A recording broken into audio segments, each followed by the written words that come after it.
I'm back. It's me, Brenda, with Happy Healthy Homemade, and today we're making a yeasted boule. This boule comes together very quickly. I've designed it without a sourdough starter so that you can get right into it and achieve that artisan loaf look with a crusty exterior. Let's get started. The first thing you're gonna need is 475 grams of water. Next, you'll need 20 grams of psyllium husk, 30 grams of honey, 10 grams of oil, 9 grams of yeast. Now for the fun part. I like to mix in some seeds. These are totally optional. You can use whatever seeds or mix-ins you like. If you're using a dry mix-in like dates or olives, I would put that into the dry portion. But for seeds like chia seeds and flax seeds, now is the time to incorporate them into the wet mix. So I will be doing 3 tablespoons or 44 grams of chia seeds and 3 tablespoons or 36 grams of flax seed.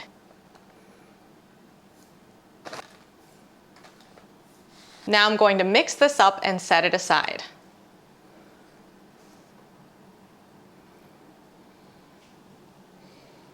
On to our dry ingredients. We're going to need 140 grams of arrowroot flour, 150 grams of sorghum flour, 150 grams of brown rice flour, 12 grams of salt. Now I like to mix that up and incorporate the dry ingredients.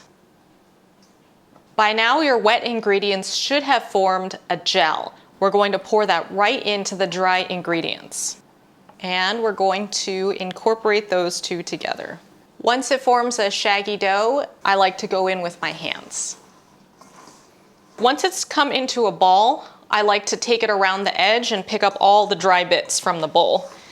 I also roll it along the edge so that it creates a smooth side on the bottom. And that smooth side will be the presentation side of our final product. I see a lot of people when they transition from gluten-full baking to gluten-free baking, they try to use some of the same techniques that were used in gluten-full baking, like stretching the dough so that there is a smooth side on a flat surface. But since there isn't a gluten matrix here, there's really not much to stretch, and you can smooth out the presentation side just by rolling it around the bowl. This makes it a lot easier. So roll it around the bowl a couple times just to get that presentation side nice and smooth. And then now you have a smooth side and a creasy side. Okay, next step is super simple. You don't need a banneton, but you can use a banneton if you have one. Otherwise, I like to use an 8-inch bowl for this. The size of bowl you're looking for is approximately the width of the loaf that you're going for in terms of shape. And you want the bowl to be big enough so that your dough will not flatten out as it rises.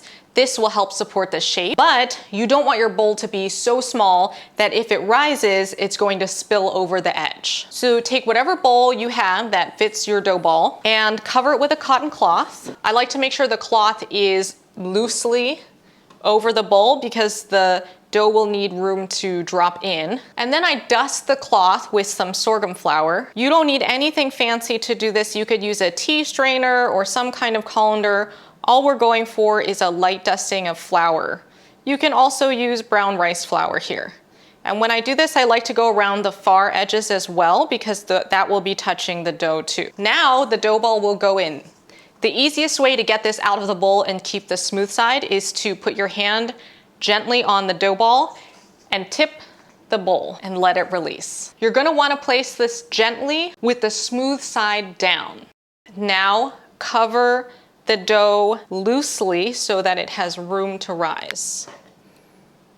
We're gonna come back in about 1 to 3 hours to check on it, and it should be larger by then. Now that the oven is preheated to 425 degrees Fahrenheit with an enamel cast iron pot inside, I'm going to take our risen dough and place it gently on the parchment paper, smooth side up. Then I'm going to score it.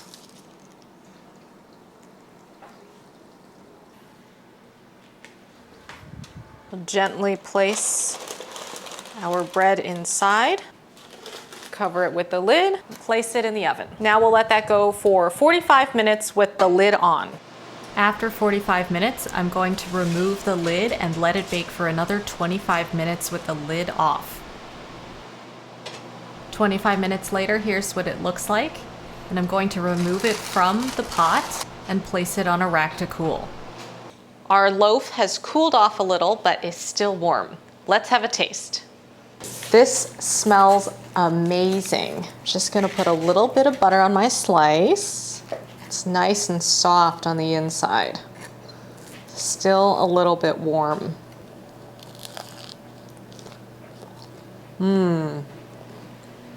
Wow. This has such a wonderful flavor. The seeds give it some really good texture. It's nice and soft on the inside, but it's got a great crust on the outside. It's evenly risen throughout the whole crumb. You don't get the huge bubbles like you can get in a gluten-full bread, but this is pretty good as far as what you can achieve for a gluten-free texture. It rose just a little bit in the oven. We can't expect too much rise from gluten-free products, but this was certainly impressive. And I love that it's got the whole grain taste with the artisan presentation. What are you gonna mix into your gluten-free boule? I'd love to know in the comments below. For more content like this, make sure you subscribe, ring the bell, smash the like button, and I'll see you next time. Enjoy!